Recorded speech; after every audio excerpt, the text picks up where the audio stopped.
Olá pessoal, a paz para todos. Meu nome é Joel e estou aqui com mais um vídeo do canal Aprendendo a Pregar.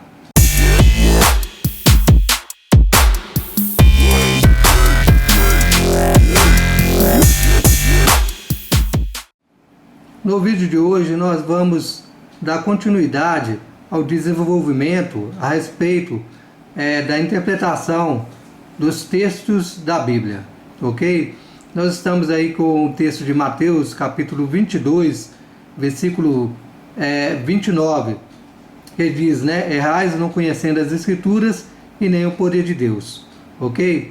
Então quero trazer aqui para vocês como nós podemos fazer para que nós possamos interpretar não só esse versículo, mas o capítulo todo. Na realidade, para nós desenvolvermos aí a interpretação, nós temos que ter conhecimento do contexto de uma forma geral, ou seja, o que vem antes, o que vem depois a respeito do texto, Nós temos falado muito sobre esse versículo, capítulo 22, versículo 29, que diz: errais não conhecendo as Escrituras e nem o poder de Deus. Eu quero falar aqui a respeito do por, errais por não conhecer as Escrituras e nem o poder de Deus. Este por aí, na realidade, é o que mais nós temos ouvido de alguns pregadores. Eu ouvi muito isso, no passado, alguns pregadores falando assim: errais por não conhecer as Escrituras e nem o poder de Deus. E o que quer dizer isso? Na realidade, nós devemos conhecer a Bíblia mais e mais para que possamos entender o que realmente o texto diz, Então vamos aí. Há muito tempo atrás nós escutávamos os pregadores pregando e dizendo, errais por não conhecer as Escrituras e nem o poder de Deus. É o que eu comecei desde o primeiro vídeo falando, e até agora estamos falando sobre este mesmo versículo, capítulo 22, versículo 29. Esse por, eu quero fazer uma correção conjugal, ou seja, eu quero explicar o por, de acordo com o dicionário Aurélio, por é uma preposição que exprime lugar, modo ou tempo, que rege o predicado do sujeito ou objeto direto. Vou dar um exemplo: sofrer por amor, ou sofreu por amor. Isso é muito importante nós aprendermos para que a gente possamos pensar a respeito de palavras que são colocadas ou acrescentadas na fala de algum pregador.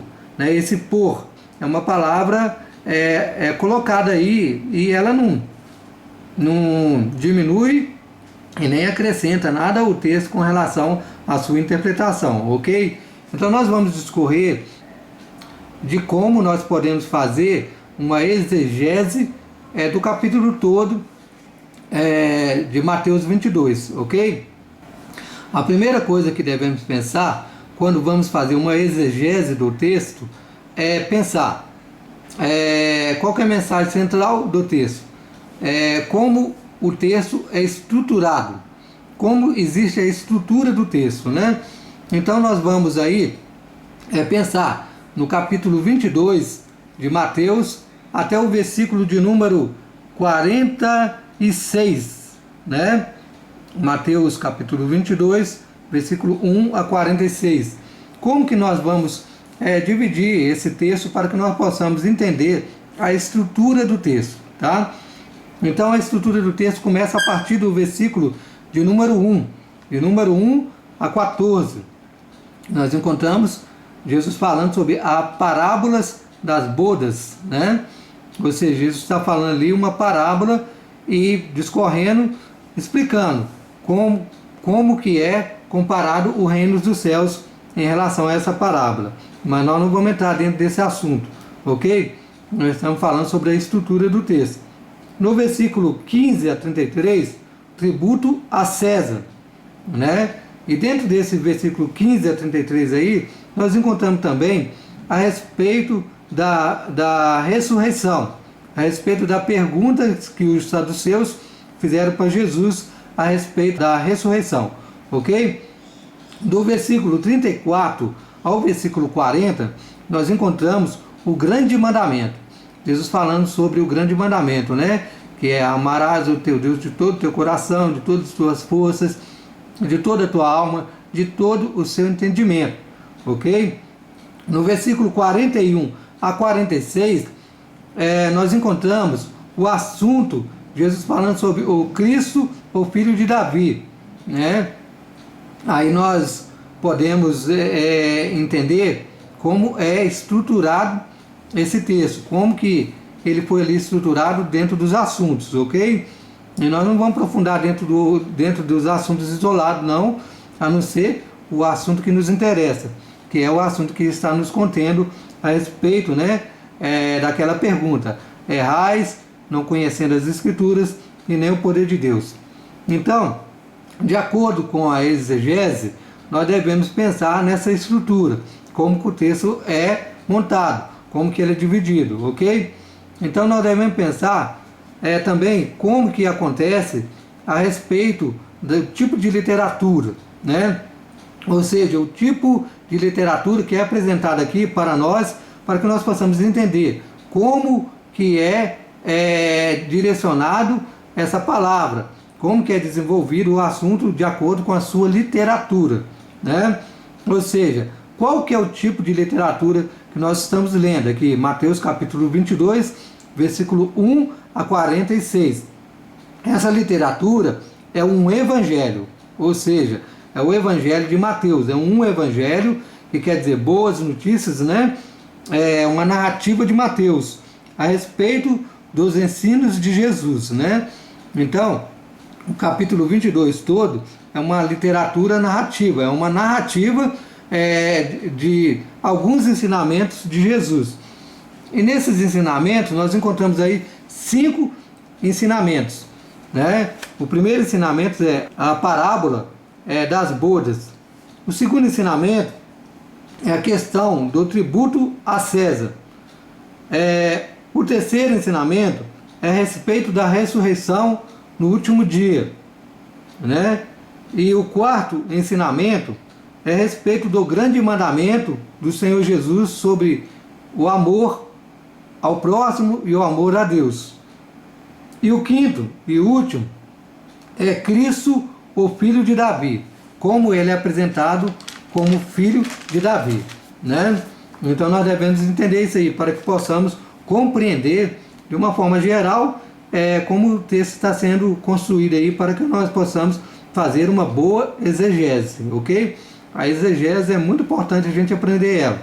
E dentro da exegese, nós temos que também ter conhecimento do contexto histórico, né? Se nós queremos aprender interpretar a Bíblia, temos que buscar o conhecimento do contexto histórico, né? Eu estou aqui com um livro a respeito, né, de um comentário que nós podemos buscar esse contexto histórico a respeito do assunto que nós queremos saber. É um manual bíblico que traz um comentário a respeito de alguns assuntos importantes que nós precisamos aprender. Então vamos lá. O contexto histórico. Nós vamos falar agora sobre o contexto histórico de Mateus, né, capítulo 22, do versículo 15 ao 33. Nós vamos nos prender somente a esses versículos, tá? Do versículo 15 ao 33, que é o assunto que nos interessa, tá bom? Nós vamos buscar aí, nós vamos entender que Mateus 22, 15 a 22, e Lucas 20, 20 a 26, e Marcos 12, 13 a 27, praticamente narra a mesma coisa a respeito desse mesmo assunto, tá? Mas, compreendendo o texto histórico aqui, eu quero dar aqui uma préviazinha a respeito desse contexto histórico, né? A respeito aí dos versículos que nós estamos falando. Eu quero falar sobre a primeira pergunta que Jesus é questionado pelos fariseus a respeito do tributo a César, né? Então, o que está acontecendo ali na realidade? Na realidade, aqui, de acordo com o texto, os fariseus chegam para Jesus e perguntam para ele né, se é lícito pagar tributo a César, e Jesus responde, né, para eles, que era para eles olhar na moeda de quem que estava, ou seja, a foto, a carinha gravada ali na moeda de quem que era. Aí eles responderam, é de César. Então Jesus responde, então é lícito pagar tributo a César, ou seja, tem que pagar tributo a César, né? Então aqui nós vemos uma pergunta dos fariseus, que é uma tentativa de enredar Jesus, de levá-lo a fazer algum tipo de declaração que pudesse ser usada como evidência desleal ao governo romano, e assim servir de pretexto para entregá-lo a Pilatos.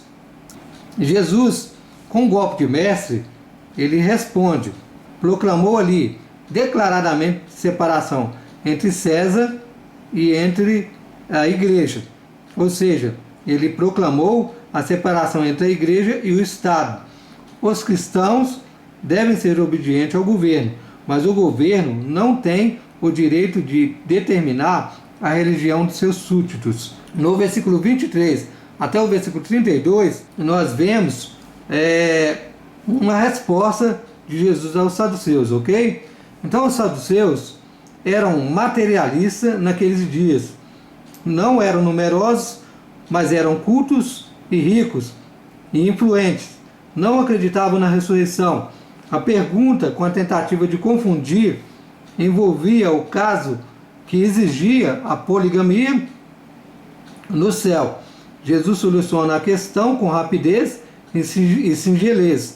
Não haverá casamento no céu, né? Então a resposta de Jesus ali aos saduceus. Então, no contexto geral aqui, nós entendemos que Jesus está declarando que não tem como o governo intervir nas coisas de Deus, e as coisas de Deus têm que ser resolvidas da melhor maneira possível, e ele responde aos saduceus com sabedoria, e por isso ele é elogiado pela multidão.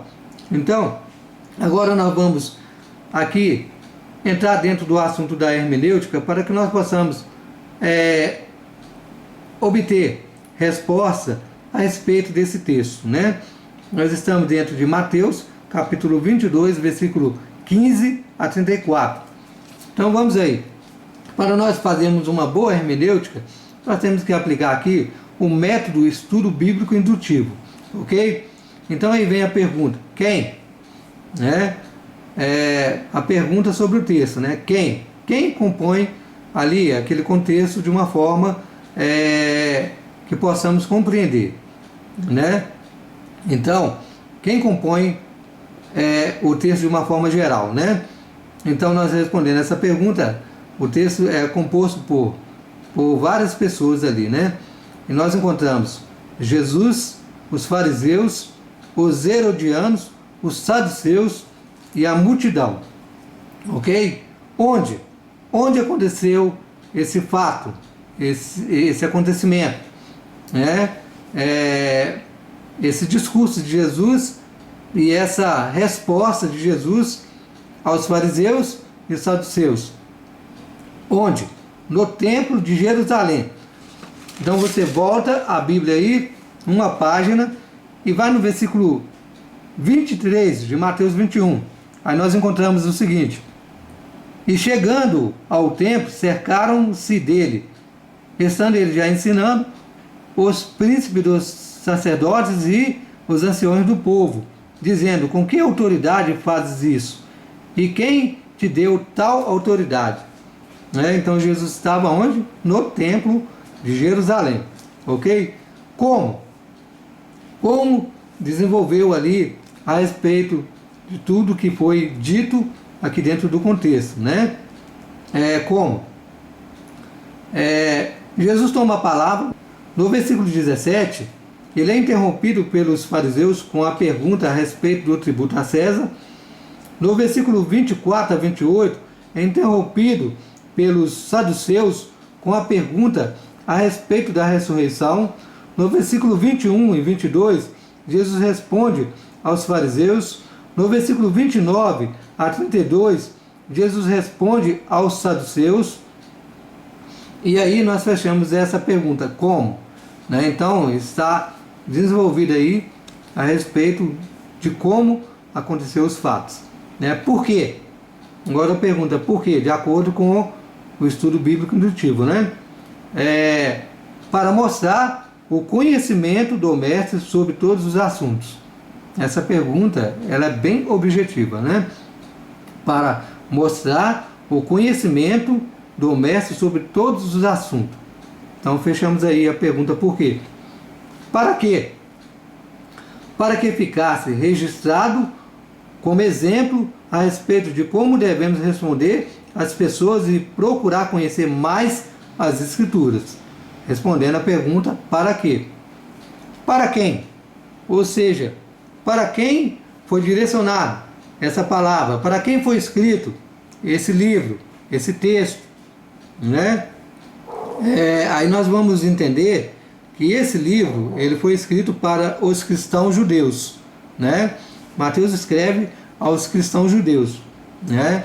Então, os cristãos daquela época, ok? Agora, quando foi escrito? Foi escrito por volta do ano 50 a 65 depois de Cristo. O contexto, já falamos. A literatura, já falamos também, é uma narrativa dos evangelhos. E fechando aqui, o texto, Mateus 22, versículo 29, está escrito: errais não conhecendo as Escrituras e nem o poder de Deus. Então, na versão de estudo da plenitude, da Bíblia Plenitude, diz o seguinte: errais não conhecendo as Escrituras e nem o poder de Deus. Na versão católica está escrito o seguinte: vocês estão enganados por não conhecerem as Escrituras, porque não conhecem nem o poder de Deus. Né? Na versão da NVI, a nova versão internacional, está escrito o seguinte: vocês estão enganados por não conhecer as Escrituras e nem o poder de Deus. Então aqui nós fechamos aqui um estudo basicamente sobre a exegese, sobre a hermenêutica a respeito do texto Mateus 22, do versículo 1 a 46, né? Ou seja, o capítulo todo nós demos aqui uma explanada para que nós possamos compreender como fazer um estudo da exegese, da hermenêutica do texto. Ok? Muito obrigado, a paz para vocês, fica com Deus e até o próximo vídeo.